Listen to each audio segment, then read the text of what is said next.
Yeah, so we spoke about all these different types of fund, and thank you so much. But I think we can't really stop it here because we have a actively managed fund and we have a passively managed fund and open funds and ETFs. What is that kind of importance as an investor should give for ETFs and or what is the difference between ETF and open-ended funds from an investor point of view? Sure. I think ETFs are nothing but a kind of index funds which are traded on the market.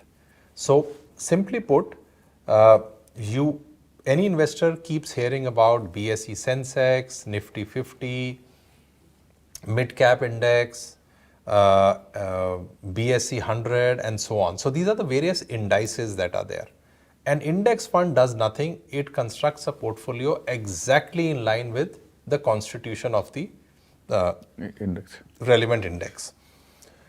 When this fund gets traded on the market, it basically becomes an ETF or an exchange traded fund. So an exchange traded fund is nothing but an index fund which is being traded in the market. You can buy it like any other security, as if you are buying a share of Infosys or HDFC or ITC and so on. As against that, an open-ended mutual fund is what we discussed just now. You invest your money into a fund, that fund in turn invests into different securities, and the value of these securities put together is declared every evening in the form of NAV.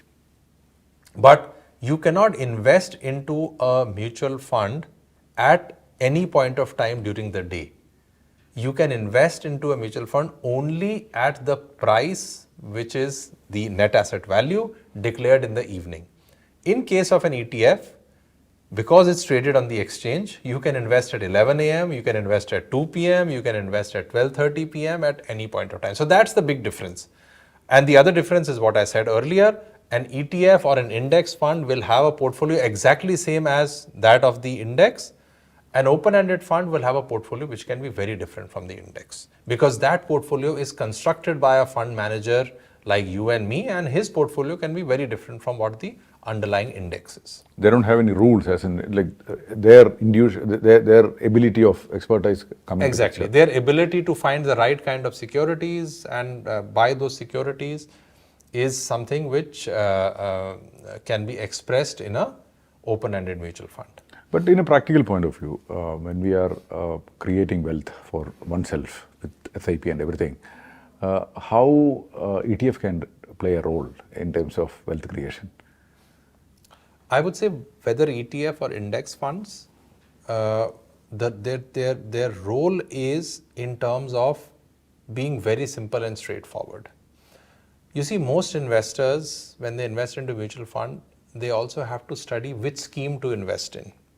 What are the objectives of the scheme? What's the kind of portfolio that the scheme makes? It's a decision that they are making on the mutual fund and the fund manager who's running that particular scheme. If you want to simplify this equation, then you can simply just go and invest into an index fund, because you will find exactly the same portfolio, whether it's a product given by UTI mutual fund or HDFC mutual fund or ICICI mutual fund, and it could be managed by any fund manager. So it just simplifies the equation. So I would say index funds and ETFs are simple. Open-ended mutual funds could be a little tricky. That's where the role of a distributor and advisor comes in. If you find the right kind of scheme, if you find the right kind of fund manager, then he or she should be able to give you returns higher than the index. Mm-hmm. So that's how I would put it. Okay. And when it comes to index funds these days, we have smart beta funds also coming. And I don't know, is it, I like some of the smart beta funds, but could you explain what is this funds which are going to or trying to make it for investors? Sure. See, we just spoke about thematics and sectoral funds. Smart beta funds are in a way like a thematic or a sectoral fund. We spoke about a broad-based fund like a flexi cap or a multi-cap fund, which would have investments across different securities, large, mid and small, different sectors. And we spoke about thematics. Let's say a manufacturing thematic which has investment only into, let's say, companies which are in the business of manufacturing something. A smart beta fund is something which is almost like a thematic fund. It is targeting a particular rule or a particular factor. The simplest form of an index fund or an ETF is a broad index fund, that is. It could be a Nifty 50 fund or a Sensex or a Nifty Next 50 fund or a mid-cap index.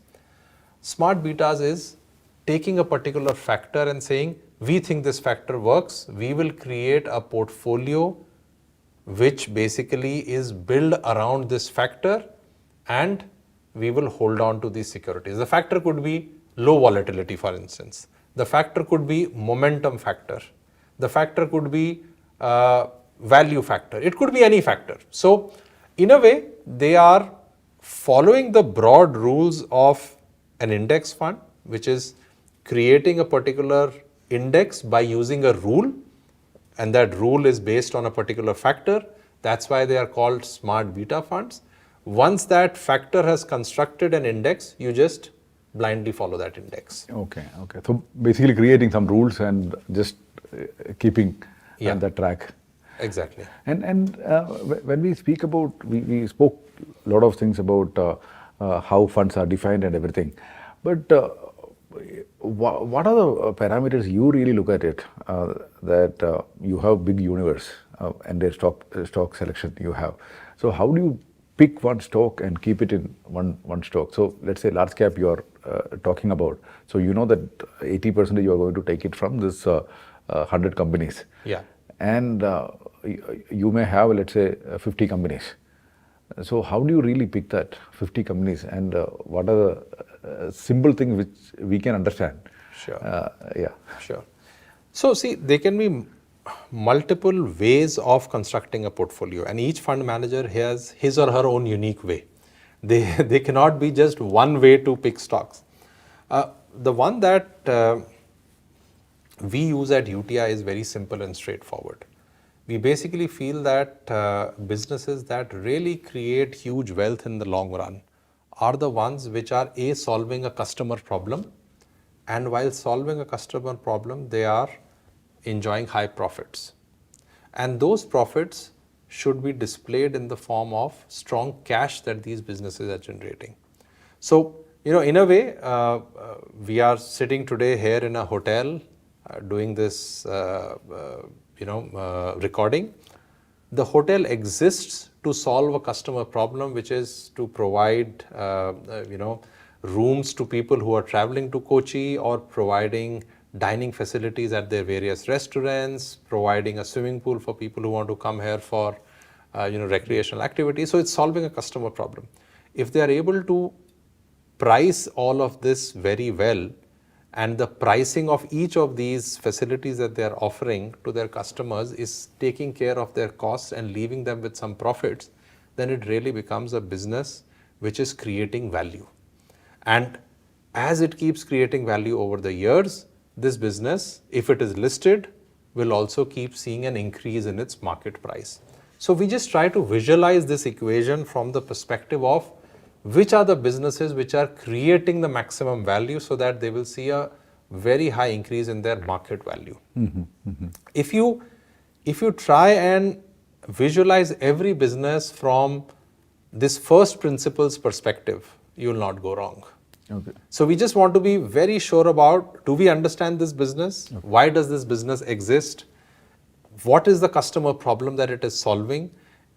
While solving the customer problem, is it profitable? And is it generating strong cash? If all of these boxes get checked, we are sure that over the longer term, big wealth can be made. Okay.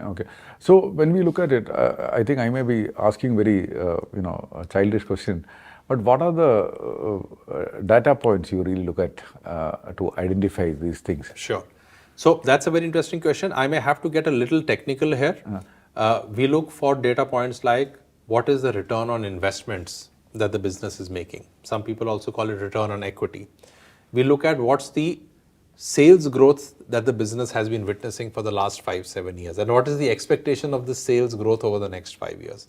We look at what's the profit growth over the last 5 years and what is our expectation over the next 5 years. We look at things like, is there high debt on the balance sheet?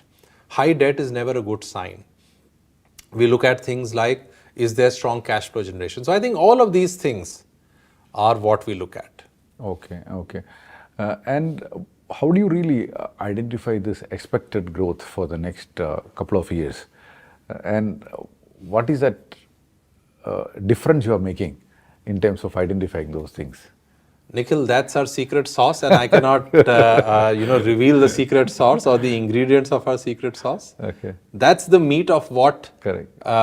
Any investment professional does. Okay. And that's where a deep understanding of the industry, the deep understanding of the business, deep understanding of what the management team is trying to do and their policies, all of these things help us in gaining conviction about the future growth. Okay, okay.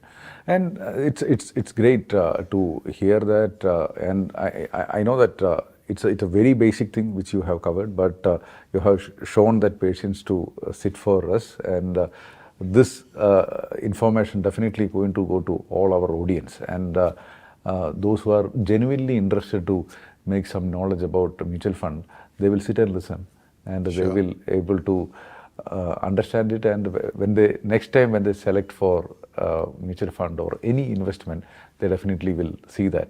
And my big takeaway, and one thing which I think I need to redo and